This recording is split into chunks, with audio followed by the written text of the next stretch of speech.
چھٹی چیز فراغت.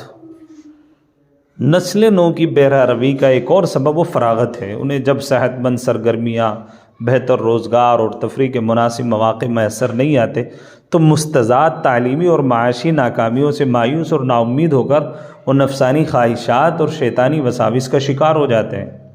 لہذا مثبت اور تعمیری کاموں کے بجائے منفی اور تخریبی امور سر انجام دیتے ہیں جو ان کی بہرہ روی کا سبب بنتا ہے. نوجوان نسل کی تربیت نفس کے لیے محاسبہ بہت اہمیت کا حامل ہے. جس طرح وہ زندگی میں حساب کیا کرتے ہیں، اسی طرح معنوی اور روحانی امور میں بھی انہیں اپنے نفس سے محاسبہ لینا چاہیے. جیسا کہ اللہ تعالیٰ اپنے بندوں سے محاسبہ نفس کا مطالبہ کرتے ہوئے ارشاد فرماتے ہیں، ایمان والو تم اللہ سے ڈرتے رہو اور ہر شخص کو دیکھتے رہنا چاہیے کہ اس نے کل قیامت کے لیے آگے کیا بھیجا ہے، اور تم اللہ سے ڈرتے رہو، بے شک اللہ ان کاموں سے باخبر ہے جو تم کرتے ہو.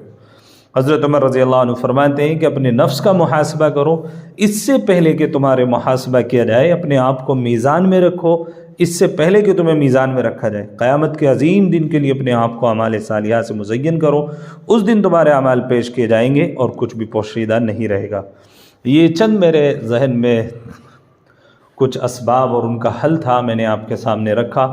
ہو سکتا ہے اور لوگوں کی اس سے بہتر رائے ہو سکتی ہے، اس سے بہتر وہ کام فیلڈ میں انجام دے سکتے ہیں، لیکن یہ چند وجوہات اور اسباب جو ہیں ان کے اوپر اگر ہم غور و خوض کریں اور ان تمام چیزوں کو ہم جو ہے اپنی نوجوان نسلوں کے اندر پیوست کریں اور ان تمام چیزوں پر غور و فکر کر کے ان کو اپنے گھر میں اس کو لائیہ عمل بنا کر مستقل مزاجی سے اس پر کام کریں تو انشاءاللہ العزیز بہت فائدہ ہوگا.